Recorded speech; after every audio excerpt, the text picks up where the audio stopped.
Il place une pièce au centre d'un mouchoir, tire brusquement le tissu, puis recouvre la pièce avec un verre. La pièce est-elle toujours sous le verre? Un observateur attentif aurait remarqué que la pièce est tombée, mais répondre non serait une erreur. La table, voire même le sol, font partie de la zone sous le verre.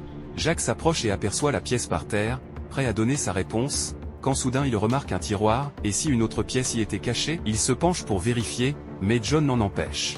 Jacques en est sûr, John a mis une pièce dans le tiroir. Il répond avec assurance, il y a encore une pièce sous le verre. Mais l'arbitre le déclare immédiatement perdant. C'était un piège.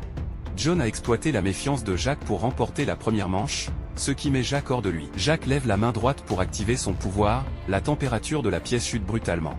Du givre couvre les fenêtres, et John grelotte de froid. Jacques enchaîne, Y a-t-il plus de 2 supermarchés dans un rayon d'1 kilomètre? Si tu penses que oui, like. Sinon, abonne-toi. John vit ici depuis 10 ans, il connaît le quartier par cœur. Il réfléchit, puis répond avec certitude, oui. Mais l'arbitre annonce qu'il a tort sans fournir aucune explication. John contre-attaque, Y a-t-il une bombe sous le mouchoir?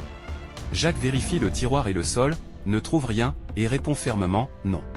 Mais à 30 mètres sous terre se trouve une bombe non explosée datant de la Seconde Guerre mondiale. Pourtant, l'arbitre annonce que Jacques a gagné.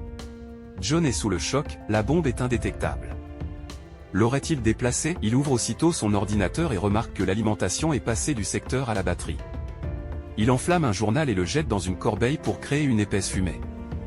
L'alarme incendie retentit, mais le système de gicleur ne s'active pas. La vérité éclate, Jacques n'a pas deviné, il a changé l'emplacement de la maison. La pièce continue de chuter à -20 degrés Celsius, l'eau et l'électricité sont coupées, prouvant que la maison a été déplacée en Arctique. Il n'y a désormais plus aucun supermarché à proximité, et la bombe restée à son emplacement d'origine a disparu. Abonne-toi pour découvrir la deuxième partie.